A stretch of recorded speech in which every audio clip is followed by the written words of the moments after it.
Ketika kapal kota Inten, kota Gaya, dan Roma bersandar di pelabuhan Rotterdam dan Amsterdam pada musim semi tahun 1951, sekitar 12.500 orang Maluku menatap tanah Eropa untuk pertama kalinya.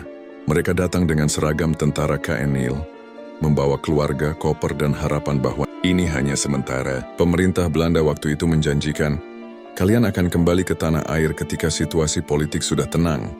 Namun janji itu hanyalah janji. Mereka ditempatkan di barak-barak bekas kamp tentara Jerman dan kamp Yahudi yang dulu digunakan pada masa pendudukan Nazi. Salah satunya adalah kamp Westerbork di Drenthe, tempat yang dulu menjadi transit ribuan orang Yahudi menuju Auschwitz.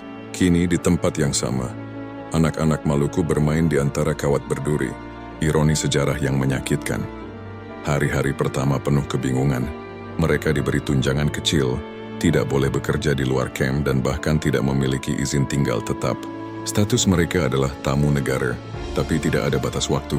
Mereka hanya disuruh menunggu. 1 tahun berlalu, 2 tahun, 5 tahun. Anak-anak mulai bersekolah di Belanda. Bahasa Belanda menjadi bahasa sehari-hari. Namun di rumah ibu-ibu masih menyanyikan lagu-lagu Maluku. Masakan papeda, ikan bakar, dan sambal rica menjadi pengingat tanah jauh di timur.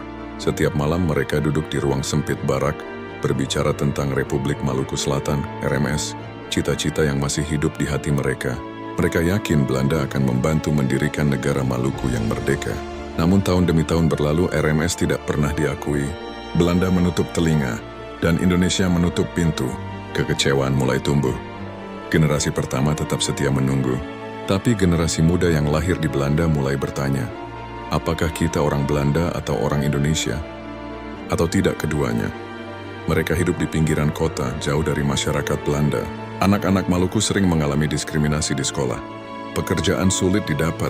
Mimpi mereka, yang dibangun di atas janji pemerintah, kini hancur perlahan. Namun di tengah kesulitan itu, semangat mereka tidak padam. Musik menjadi bahasa perlawanan. Dari kamp-kamp kecil di Bovensmilde, Lunetten, dan Vught muncul suara gitar dan harmoni khas Maluku. Lagu-lagu rohani dan perjuangan menggema di malam hari.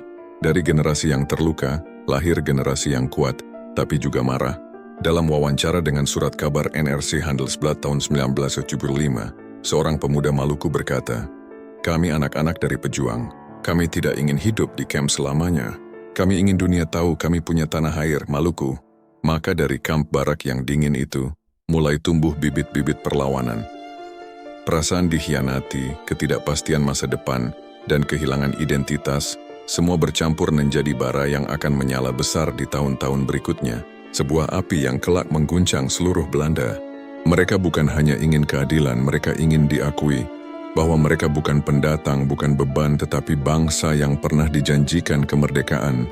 Episode 3 berikutnya. Anak-anak yang umbuh di antara dua dunia akan menceritakan bagaimana generasi kedua Maluku di Belanda mulai mencari jati diri, hingga muncul gerakan militan RMS di Eropa tahun 1970-an.